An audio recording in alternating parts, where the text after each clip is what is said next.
There are regions on our planet that aren't as lucky as others. But behind the curtains of injustice hide so many values that are worth more than you can imagine.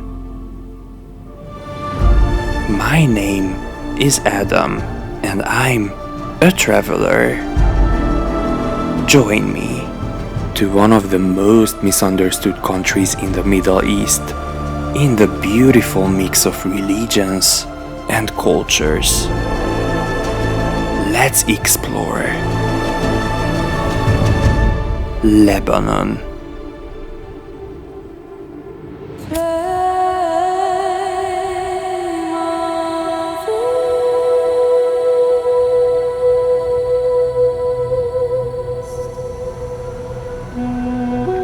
Lebanon, a name I had heard in headlines, but never truly known.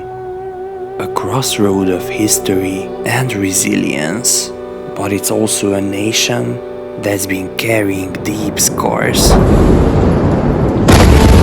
The devastating Beirut Port explosion in 2020, a crippling economic collapse that followed, and the growing influence of groups like Hezbollah shaping its politics and security.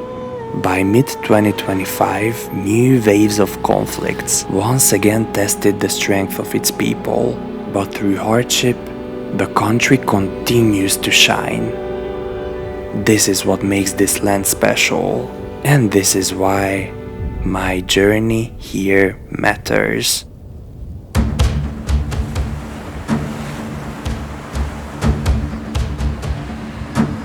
Guys, after years and years of waiting, I'm finally doing this. I'm not going to a super dangerous place, but I'm also not going to a super safe place. So yeah, mixed feelings right now in my head. But as I always say, the best things await off the beaten path. So guys, I think I'm ready. Let's go on this adventure together.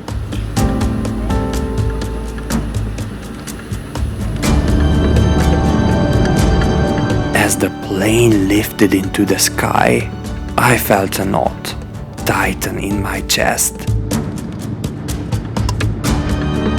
And I was wondering what awaited me on the ground.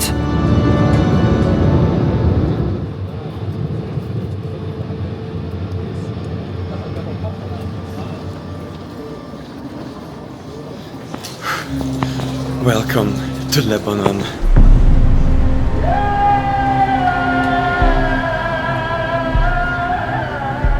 My first stop was Beirut, the beating heart of the state, where the signs of the rough past hit me right away. The contrast of abandoned buildings and well-maintained but empty parts in the downtown were quite unsettling.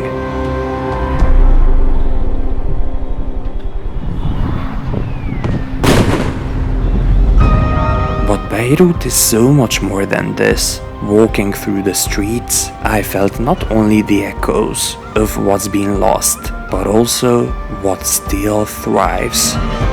The truth is, beyond those scary headlines, life actually just goes on here, as normally as the situation allows it.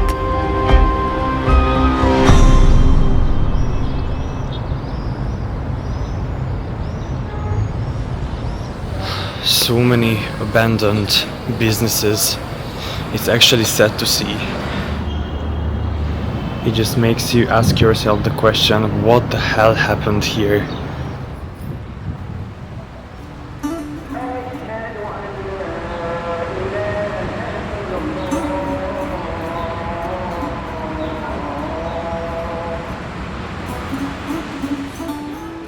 I found a super sweet cafe next to my home. I'm so excited. This one is super good. We also need to test the coffee. Yeah, it's very authentic. I believe local tastes connect us with places, and Beirut's flavors are intense, in a good sense.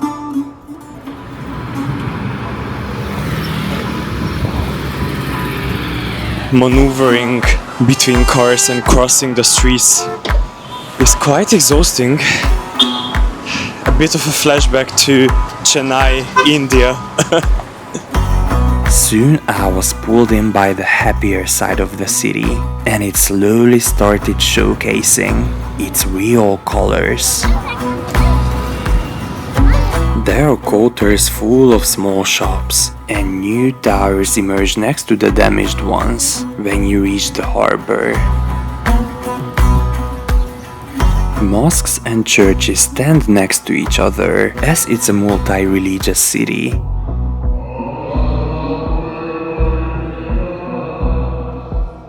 With a Muslim majority, but a significant Christian minority. After the initial worries, I calmed down completely, and it felt like I'd been here before. Not every place makes me feel at home, so this definitely tells a lot.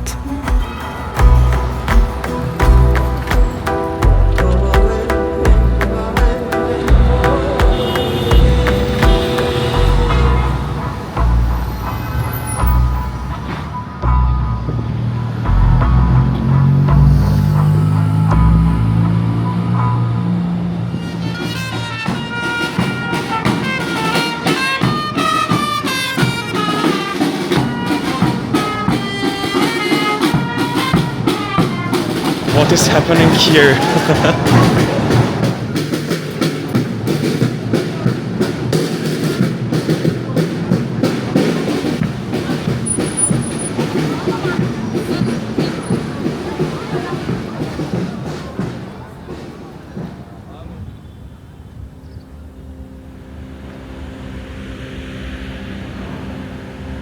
Beneath the surface of recent clashes lies a fascinating history that's worth uncovering. The city's story begins with the Phoenicians, who founded the ancient Berytus after the late Bronze Age. The Romans transformed it into a center of culture and law, establishing one of the empire's most famous law schools, while the Greeks left their mark through language and urban life. Layer upon layer, Beirut's Phoenician, Greek, and Roman heritage built the foundation of the vibrant metropolis we know today.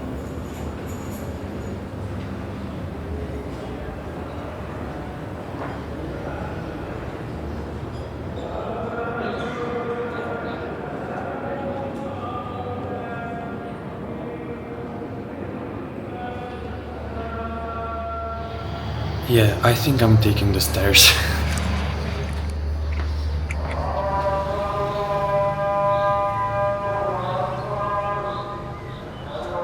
So far, so good, guys.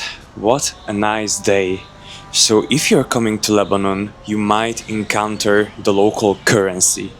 This banknote is 100,000 Lebanese pounds. A lot of zeros, right? Well, these zeros are the creation of an everlasting and extraordinary economic crisis in the country. The key aspects of this crisis are so complex and there are so many of them, I had to search for a list on the internet so I can read it out loud to you. So here we go. The key factors contributing to the crisis are high public debt, financial engineering, currency devaluation, banking sector crisis, external shocks, political instability, and social unrest. And the consequences of this crisis are quite severe, such as sharp decline in GDP, massive increase in poverty, hyperinflation, banking sector collapse, loss of foreign exchange reserves, and many more. This crisis has led to many families having to leave the country. There were already a lot of Lebanese people living outside the country, but even more left after 2020. I really hope that Lebanon can step on its 2 feet again, because really the people deserve it so much. But I think after this depressing topic we should go out to gather some happier memories. What do you say? I'm saying let's go.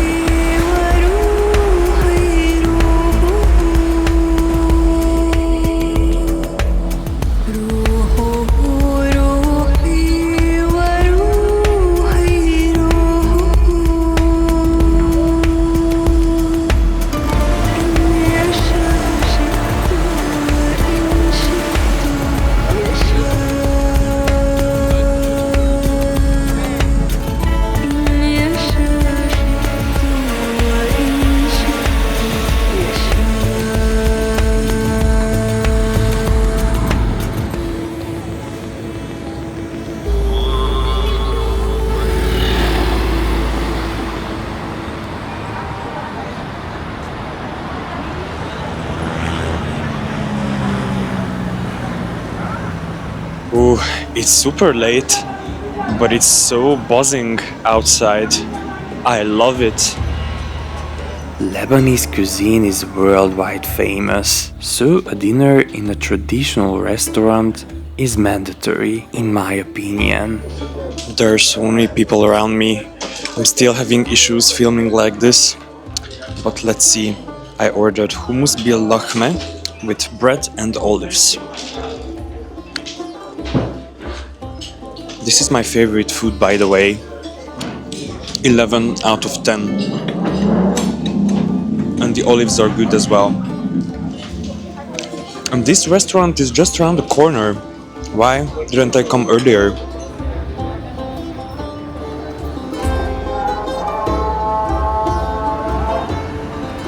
It was so great to see the center alive, people gathering outside of bars, and the buzzing shawarma taverns are such a vibe.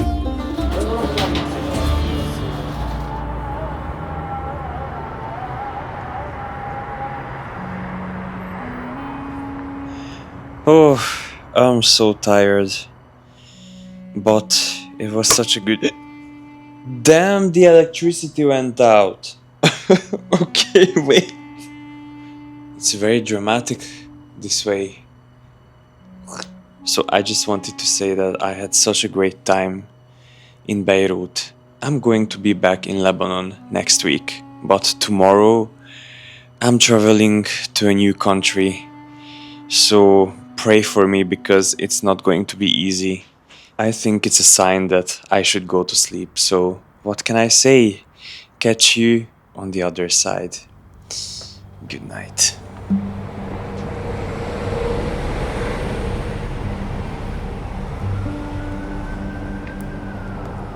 Good morning. I'm back to Lebanon from my trip abroad.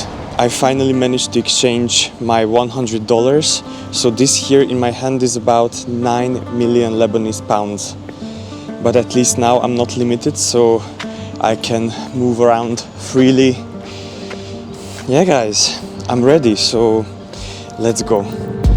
So if I went to a region I was told to be cautious of, but on that day locals said it was fine. It's been under Hezbollah's control, so one must be careful, but it's a spot that cannot be missed out on while visiting Lebanon.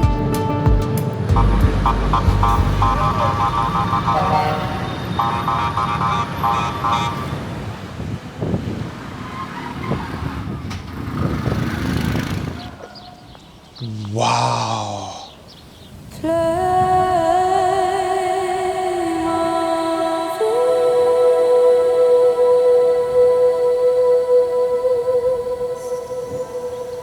We arrived in Baalbek, a city with a history of at least 11,000 years. Through the Greek times, the Canaanite culture and the Romans, it has been important to everyone basically. It's a UNESCO World Heritage Site and soon you're going to understand why. Now, let me take you inside this magnificent place.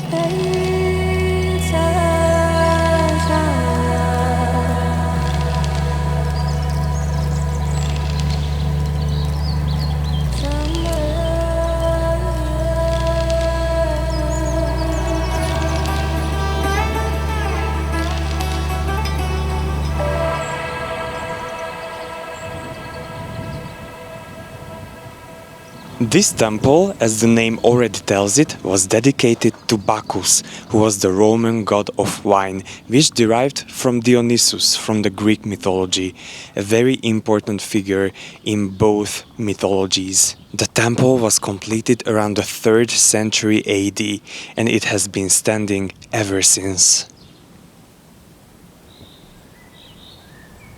This is unbelievable, guys. The Temple of Bacchus is the most well-preserved ancient Roman temple on the planet. It's got an incredible height of 31 meters and historians are still not sure how people back then carried these heavy rocks here. This is a true miracle of architecture.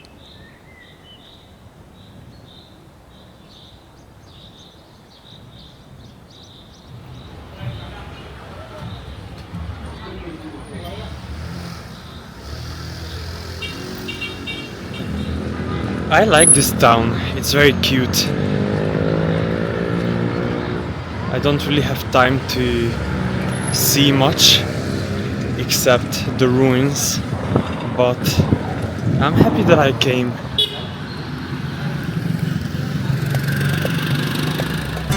The trip pressed on along the coastline in another unpredictable minibus. They might be chaotic, but they're the cheapest and most colorful way to move around. And this ride carried me straight to another legendary site I couldn't wait to discover.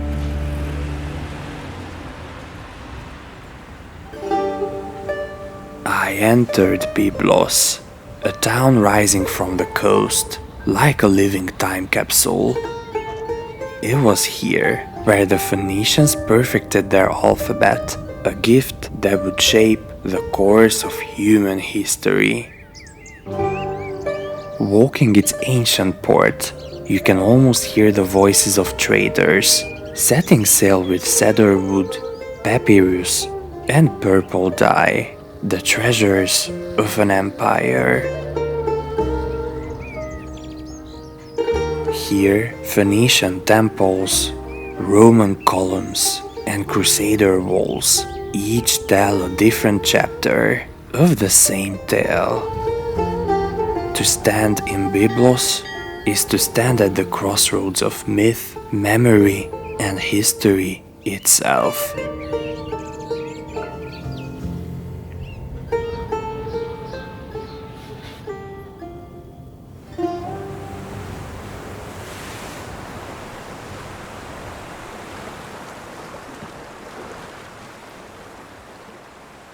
It's so pleasant right now, and it's very good to be here. This is one of the most ancient towns on planet Earth. People have lived here for at least 7,000 years, but the region might have been inhabited already 10,000 years ago. Byblos was already talked about in ancient Egypt, and later it became a very important trading hub managed by the Phoenicians. The Greeks called it Vivlos, and the trade of papyrus was so important for them with the region that now Vivlos in Greek means papyrus.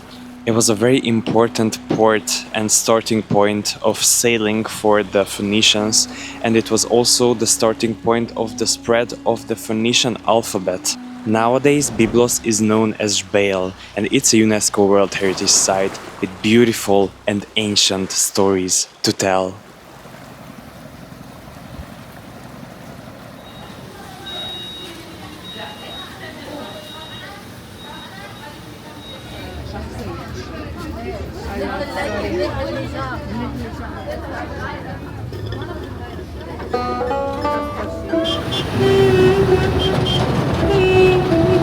As the sun was setting, I found myself on the way back to Beirut, where it all began.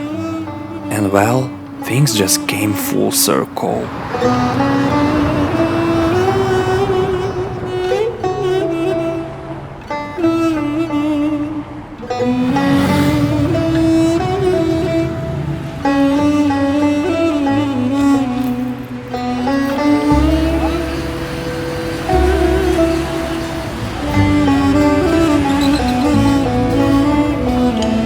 Okay, so today I'm having traditional salad with beetroot and kefte, which is grilled meat with some tahini sauce, tomatoes and parsley.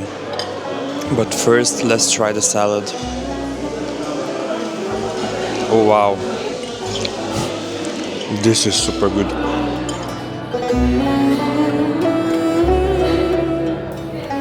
I think it was the best way to close off this exciting day.